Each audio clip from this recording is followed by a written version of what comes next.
Am I supposed to be feeding people at the end of this? Am I going to get you into like legal trouble if I feed people here?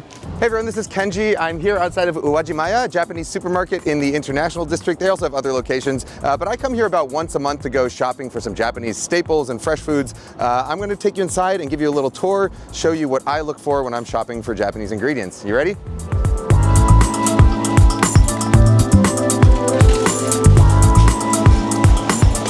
Obviously, every supermarket starts with the produce section.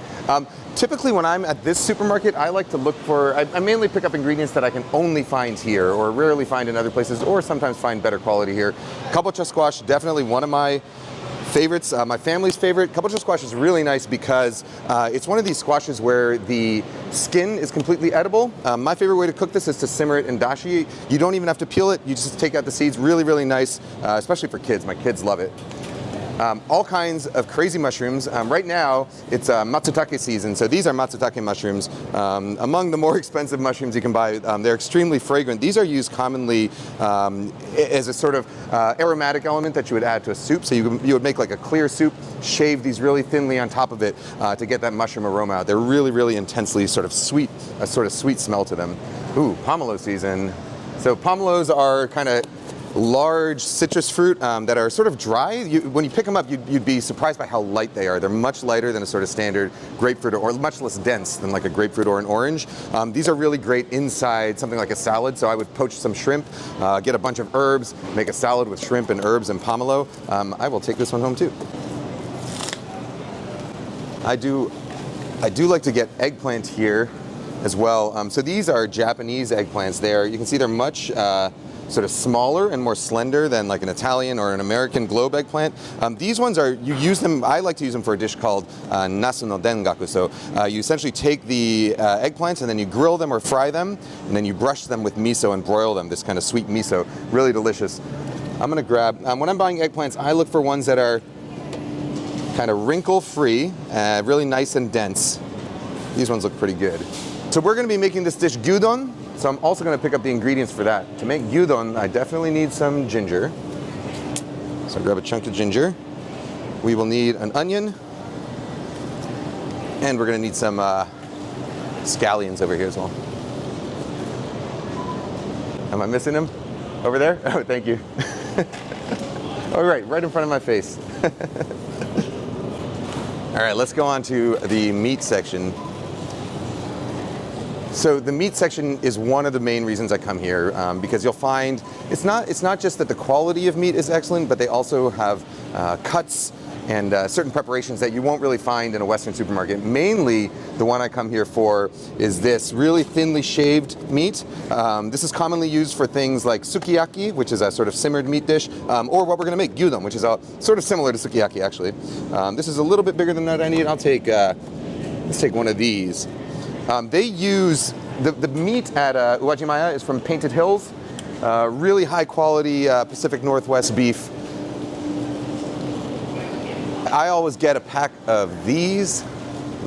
My kids, I grew up eating these sausages, these Arabiki pork sausages. These are these little smoked pork sausages, breakfast sausages. I get these, my kids love them also. I always pick up a pack of those. I'm gonna get this. So this is Kurobuta, which means black pig. It's a specific species of pig, black pig, Kurobuta. It's generally highly regarded as having sort of better flavor than your typical pork. All right, now moving on to the frozen section. We're getting sort of into the fish department. The first part of the fish department I stop at is right here. So the frozen section, I always pick up this. This is a packet of Tarako, which is salted pollock roe. It's a type, it's similar to a cod.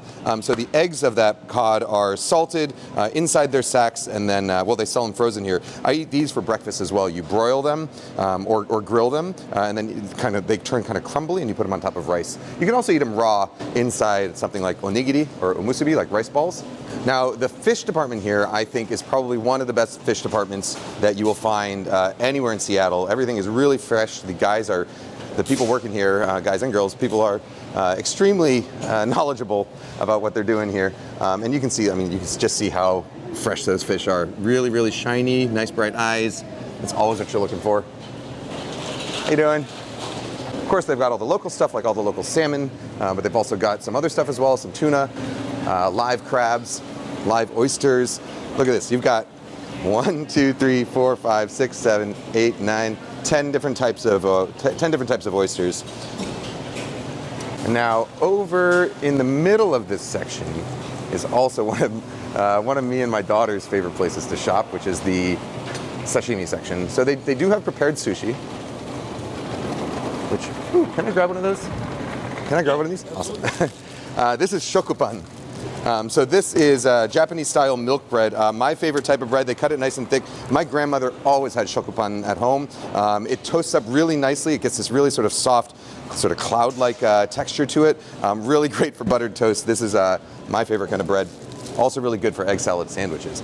Let's get a tuna and salmon combo here. And then on the other side of this rack is where they have sort of all the fish that you can bring home, all the sashimi grade fish that you can bring home. If you ever want to have a sushi party at home, they've got everything from tako, so octopus, hokigai, these are giant surf clams. They've got chunks that you can use for making things like chirashi, or if you want to make like a tartare or spicy tuna, something like that. Typically they also have toro up here, the fatty tuna belly. It looks like it's not, I'm here pretty early, so it looks like it's probably not out yet, but they're always going to have sort of the classics, the hamachi, the albacore, the maguro, the regular tuna, and the salmon, as well as omelets and sort of other prepared foods that would go into your sushi party. I think I've probably already said this, but now we're getting to my other favorite part of the store, which is where they have their prepared sort of hot foods. So they have sushi platters over there. They've got onigiri. They always have these cold salads, noodle salads. I like the one. This one is chicken. I like the one with the pork. Oh, here, let's get a beef, lemongrass beef noodles. And then over here, these are necessary. These are onigiri. Here, I'm gonna open it up. I promise I am gonna pay for this before I leave, but I wanna show you how these wrappers work. They come with different flavors of stuffing. This one is mentaiko, so those spicy cured eggs. What I love about these is that onigiri are best when the rice is separate from the nori. You want the nori to be really crisp as you eat it, so that's why these packages come like this. So you essentially take the little tape off, you unwrap it like this, and then there's this red tab. You pull it down, and so that separates the package of nori, and then you can pull it to the side like that, and pull it to the side like that, and you get a perfectly wrapped onigiri with really fresh, crisp nori. Ooh, unagi bowls. No, I already got the beef. I'm not going to get an unagi bowl as well. We'll grab one tekkamaki and one kappamaki. Oh, if we're going to do gyudon, we do need pickles. We need Beni shoga. So this is Beni shoga, which is this kind of pink pickled ginger, as opposed to the sushi shoga, which is the sort of lighter pink one, the kind that you get at the sushi restaurant. This dark red one is used for garnishes for hot dishes. Oh, I generally also get udon. So my rules for noodles are, if you're getting ramen, you get dried ramen. If you're getting udon, you get frozen udon. Of course, if you can find fresh ramen, you can also which they carry. Fresh ramen is also great. Hi, how are you? A giant selection of Japanese curries. I always go with golden curry. It's just the one I grew up with. I know my sister likes Vermont curry, but there's a huge selection of different curry roux. So these are the kinds where this is like my number one convenience meal. My number one convenience meal. You essentially take chunks of chicken, chunks of potato, chunks of carrot. I literally made this 2 nights ago. Saute it a little bit with some onion, and then add water and these curry packs, and it is delicious. I grew up on that.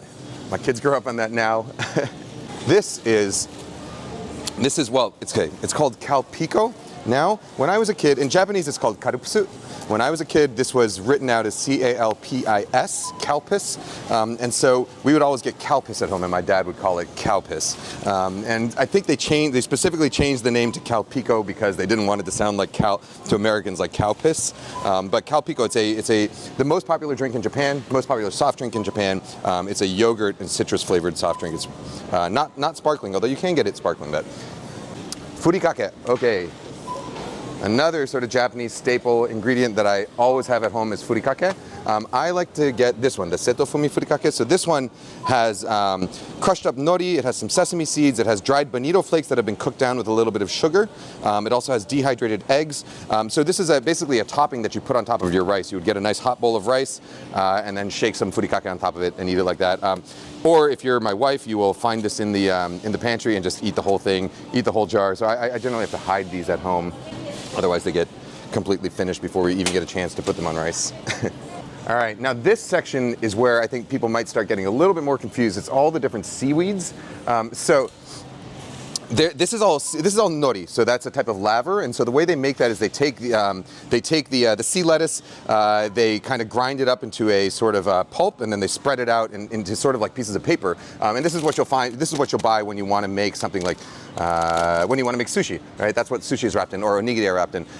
You can also get it pre-seasoned in little strips. I'm sure you've seen, I'm sure you've seen the Korean brands that come in these, that come with a lot of plastic packaging. I prefer getting it in these little jars because it's a lot less waste. But these are pre-seasoned sort of teriyaki flavors, sort of soy and sugar flavored seaweed snacks. I love those. So this is wakame. Wakame is a type of seaweed that if you have miso soup, the little green leaves that are floating in it, that is wakame. This amount of wakame will last you like a lifetime because about a teaspoon of it is what you need for, I don't know, 4 servings of miso soup. It really expands a lot when you cook it. A lot of these are sort of ingredients that you would use to make dashi. So either you can have something like this, dried kelp, along with this katsuobushi, which is, katsuobushi is bonito that has been salted, fermented, smoked, dried, and shaved. So pretty much every preservation method you can think of has been done to this fish, and so you end up with these sort of flakes that almost look like wood shavings. And in fact, when you buy a block of katsuobushi that's not been shaved, it will feel very much like a very light block of like balsa wood. And you shave it on what looks like a wood planer, and it comes out as these little flakes. These flakes, you can use them to make dashi, which is the basic Japanese stock. The other thing you can do with katsuobushi is if you buy it in this form, really fine flakes like this, you use it to sprinkle on top of food. So it's very commonly done, say a block of cold tofu with a little bit of soy sauce and a sprinkle of this katsuobushi, and the flakes kind of dance around on top of it. Or you could sprinkle them on top of, say, cold poached spinach that you would put in like a soy dashi dressing, a little bit of katsuobushi on top. Hijiki. So this is another type of seaweed. It comes in these little, almost tiny little twigs. It looks like tender twigs once you rehydrate them. I told my mom once that this is my favorite one of my favorite kinds of seaweed. I put it into miso soup, and she kind of laughed at me because in Japan this is known as like a convalescence food. This is what you feed to like sick people and elderly people, but I really love it. All right, our rice selection. So rice, essential part of a Japanese meal, of course. In fact, the Japanese word for meal, Gohan, is the same word for rice, Gohan, because Gohan, rice is your meal in Japan. Of course, we don't only eat rice at home, but I typically get this brand. This is Tomaki Gold. It's grown in California. It's a koshihikari, the style of rice. It's a short grain Japonica rice. This is my favorite brand, but of course there are lots of other selections as well. And I've had this kagayaki as well, very good. But Japanese rice is short grain rice as opposed to, say, like Chinese style rice is a medium grain rice. Jasmine rices are medium grain rices. So Japanese style rice is very short grain, sort of similar to an arborio, but less starchy. So this section here, we're gonna have our soup bases. So this is called tsuyu. So tsuyu is basically concentrated soup stock. This is sort of a universal seasoning. It's made with soy sauce, sake, mirin, which is a sort of sweet wine, often a little bit of sugar, and then usually some kind of fish or seafood flavoring. So this one, it looks like it's made with flying fish. This one has some oyster flavoring. Oh, and also dashi. So it'll have katsuobushi flavor, that kind of smoky, fishy flavor, as well as seaweed. So here, you can see on the back of the bottle, it's going to show you exactly how you're supposed to dilute it based on your uses. So I always have a bottle of tsuyu in my refrigerator at home. So these are the instant noodle ramen section. They've got obviously Japanese ones and Korean ones. Instant noodles can be made in a variety of ways. So the way that they're dried sort of will affect the quality level. So most instant noodles, the really inexpensive ones, so something like your top ramen or your cup noodles, those are dried by frying them. So the frying process drives out a ton of moisture, but it also changes the texture a little bit, so they're a little bit softer. Sort of higher quality brands will be air drying their noodles as opposed to frying them. So this is the brand I always get. Myojo. So these ones, the noodles are air dried as opposed to fried, and so they have more of a chew to them, sort of a more sort of fresh ramen texture and flavor. This is the brand I would recommend, but of course I like all kinds of instant noodles. All right, so Japanese soy sauces. I know it can be a little bit confusing because there's a lot of different types. The main category differences you're going to find in Japanese soy sauce are dark soy sauce, that's koikuchi, and light soy sauce, that's usukuchi. Both in Japanese and Chinese soy sauce, you're going to find light and dark soy sauces, but Japanese soy sauces tend to be lighter than Chinese soy sauces overall. So the dark Japanese soy sauce is going to be about the same darkness as a light Chinese soy sauce. As far as the differences in flavor go, and by the way, when I say light, I'm not talking about calories, I'm not talking about salt level, I'm just talking about the style and the color. They're called light because they're lighter in color. So the light soy sauces will actually have a stronger, saltier flavor as opposed to a dark soy sauce, which is going to have a sort of sweeter flavor. Dark soy sauce is probably what you're most familiar with. Shokupan is perfectly fine for cooking. If you want something a little bit fancier, something that, say you have some really great sashimi or sushi that you're going to dip, they also have really nice smaller brand aged soy sauces that are much higher quality. Tamari is basically soy sauce that's made just with soybeans as opposed to a combination of soybeans and wheat. It'll have a little bit of a different flavor, but oftentimes tamari is great for people who have celiac disease or a wheat intolerance. So tamari is what you would get for that. This is where you're going to find your sake, your cooking wine, and your mirin. Mirin is a sweet cooking wine, and often what you'll find is that the mirin that you buy at the market is going to be not pure mirin. Oftentimes it'll be a combination of mirin flavor with maybe corn syrup and water, but they do also carry actual mirin. So what you want to do is always look at the ingredients list. So this one is made with sake, corn syrup, dextrose, and water. So this is not actually true mirin. This is sweetened sake. It's going to work fine for most of your dishes, but it's not quite true mirin. I'm going to head over to the snacks section. So what I generally come here for is the osenbe. And the arare. So asenbe is Japanese rice crackers. They have various kinds. So there are ones that are both, like this one is salty and sweet, so it has this kind of sugary coating on it. Oh, actually it says teriyaki, so it's probably salty sweet with a little bit of spiciness to it. The ones that I get are, where are we? Aha. So these ones are kind of a more traditional soy sauce flavor. And so if you're in Japan, the way these are made, so you have these discs of sort of dried rice dough, and then they get grilled on top of over coals. So you kind of flip them over and over on top of hot coals until they puff up and get a little bit crispy like that. And then you brush them with soy sauce. That's what these are. I love these. And then I always get some arare as well. Norimaki. So these are little, basically the same rice batter that those are made from, but they're kind of little logs, and each one is wrapped in seaweed, brushed with soy sauce. I think everyone's familiar with pokki. These are sort of chocolate-coated pretzel sticks, but of course they have other flavors as well. Chocolate and strawberry, I think, were the only flavors they had when I was a kid, but now they've got all these crazy things like matcha tea. They've got cookies and cream. They've got, I mean, it's nuts how many different flavors they have now. My favorite thing to do was to try and suck off all of the chocolate without breaking the cracker. And if you broke the cracker, then you had to get another one. So you ended up eating the whole packet. These ones, the Poppin' Cookin' kits. Hi. Hi. I'm sorry. Do you mind if I just grab one of those? Go ahead. Oh, I don't want to interrupt your. You're fine. Okay. Stocking shelves. Okay. So these are the Poppin' Cook sets. So they're essentially, you make your own. Whoa, what is this? Candy, I've never seen that. All right, this is apparently a make your own candy hamburg steak. So hambagu is very common Japanese home cooking. So there's a style of Japanese home cooking called yoshoku, which is essentially foreign foods that have made their way into the staples of Japanese home cooking. Hamburg steak is one of them, but this is a candy version. My daughter will love that. These other ones, so you take these little colored powders and mix them with water, and it's kind of like a little chemistry set that ends up coming out looking like these foods. A really fun thing for kids to do. I always like to have those at home. How about we head over and start cooking the gyudon? Sound good? So we're gonna make some gyudon here. And when we make gyudon, we're gonna start by making dashi. Essentially what we're trying to do is make almost sort of like a tea out of the katsuobushi and the kelp. To make the sort of best dashi, I would take this, let it steep for maybe half an hour, a couple hours in cold water before you bring it up to a simmer like I'm doing now. But I'm doing this sort of, the quick and dirty version. So all I'm gonna do is take a piece of kombu, stick it in a little bit of water here. We're gonna bring it up to a simmer. And then as soon as it comes up to a simmer, I'm gonna add some of the katsuobushi and shut it off and kind of let it steep, just like I would be steeping tea.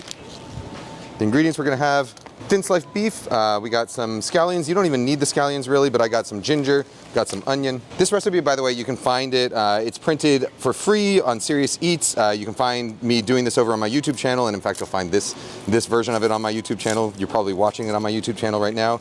And you can also get it from the New York Times. So for the onion, I'm gonna slice it not super thin, so I'm looking for sort of maybe, somewhere between 1/8 of an inch and 1/4 inch, so not like slivers. I want onion pieces with a little bit of a little bit of texture to them, something like that.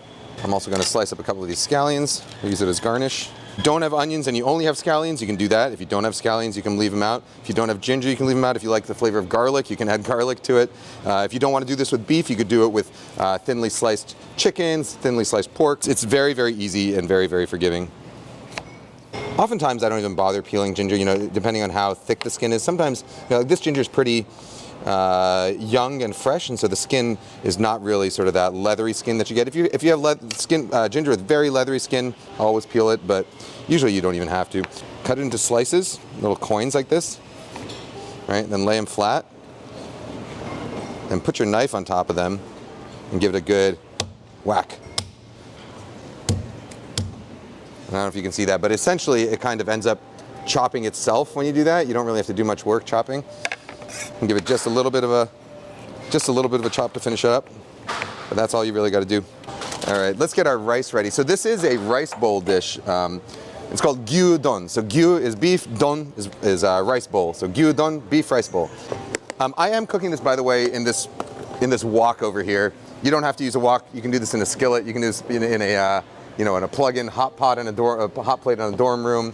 Really, really, really easy. So the one thing you don't want to do with dashi is really sort of heavily boil. Once you've added the katsuobushi in, you don't want to let it come to like a heavy boil because it'll make it cloudy. It'll draw some of the sort of more bitter flavors out of it. So really, once you get this katsuobushi in, you want to really treat it just kind of like you're making tea. I'm going to let this turn off and we'll let it cool. This is going to take about 5 minutes. So you know what? Why don't we hop back here in about 5 minutes, all right? So I'll see you then. All right, so it's been about 5 minutes. I'm going to now strain out this dashi. And of course, if you don't want to make your own dashi, you can buy hondashi, which is a brand of sort of powdered dashi, which I use at home all the time. It works just fine, especially for a dish like this where you're going to be having sort of many other flavors in there. But oh boy, this smells great. Yeah, so it has this dashi has this sort of really umami flavor. It's all of the the inosinic acid that's in the fish, all of the glutamic acid that's on the kombu, that all gets extracted into this liquid, so it has this really intense umami flavor. A little bit of smokiness, obviously, from the katsuobushi as well. I'm going to get my onions and ginger in here, and we're going to build our sauce. So I'm going to add about a cup of this dashi. Mirin, I'm going to add maybe a 1/4 cup of mirin. Sake as well. The ratios don't have to be precise at all. You can always adjust at the end when you're tasting. All right, so if you've watched my videos, you know that like this flavor base, that dashi, soy sauce, mirin, sake, sugar combo is the heart of a lot of Japanese home cooking. So whether it's gyudon or something like oyakodon or sanshokudon, like all these rice bowls are flavored with this same basic mixture. Lots of soups are flavored this way as well. So I'm also going to add a couple tablespoons of soy sauce. In fact, I'm going to add a little bit more. Okay, so now all we got to do is let this simmer. Some people like to sort of saute their onions and stuff beforehand, and you can absolutely do that.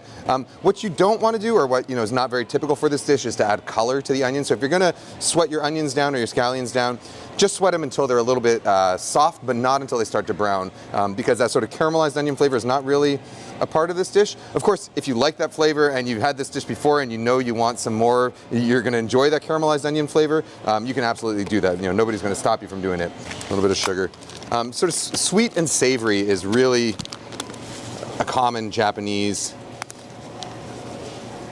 flavor combination. So if you think of something like, you're probably familiar with something like teriyaki, and teriyaki would have a lot of similar flavors to this. So quite sweet and quite salty and very umami. So sweet, salty, umami, those are kind of the Japanese flavors. You never really see too much spicy food in Japan. So you might see this dish, you might sprinkle with some shichimi togarashi, like a seven spice blend with a little bit of heat to it, but Japanese food is typically not very spicy, also typically not very sort of garlicky. If you see garlic in a Japanese food, so something, you might see it in, say, ramen or in like gyoza, that's because those are dishes that actually originally came from China, where garlic is more common. So garlic not super common in very, more sort of traditional Japanese foods. So we're at a simmer. Once those onions soften up just a little bit more, I'm going to add that beef. So it'll take about a couple minutes. A little bit soft, but still have a little bit of bite to them. I'm going to do it like this. Sometimes I actually, depending on my mood, sometimes I like to let this actually sort of simmer a long time until the onions really, really break down. And sometimes what I'll even do is I'll let these onions cook down in this liquid until they're almost completely blended in. And then I'll add some fresh onions on top and let them simmer for another 5 minutes. So you get that combination of like sort of more cooked down onions and kind of fresher, crunchier onions. Today we're just going to do it the real simple way. So I'm going to add my shaved beef. And we're going to stir this up. Now, this dish is basically, as soon as that beef is cooked through, it's basically done. You can simmer it longer if you want. So it's really a question of how you like the texture. So if you simmer it a longer time, the beef will get eventually, well, if you simmer it so anywhere between, say, more than 5 minutes and less than 20, it'll be at its toughest. So if you either want to simmer it for less than 5 minutes so that it's almost sort of, just barely cooked through, or you want to simmer it for probably about 20 minutes or to 25 minutes so that it has a chance to cook all the way through, but then also sort of almost braise and tenderize. So I actually prefer it the longer cooked way if I have the time. I think it picks up a little more flavor and the texture's a little bit nicer. But of course, when I'm in a hurry, I do it the quick way. So as soon as this comes back to a simmer, I'm going to put it on top of the rice, and we're gonna eat it and see how we did. All right, we're hot and at a simmer here, so I'm going to spoon this or get this over the rice. So I'm going to get the meat, the onions,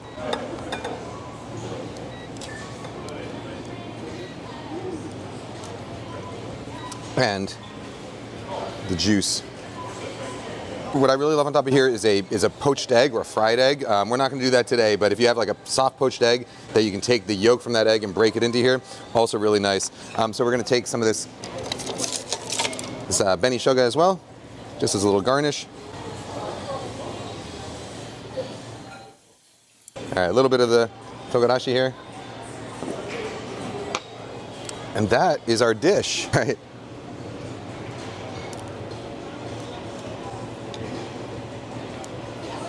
All right, let's see how it is. Let's try a bite.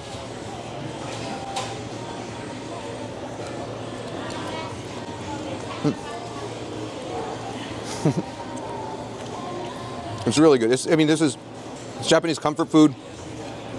This is one of those things I could probably eat every day and not get tired of.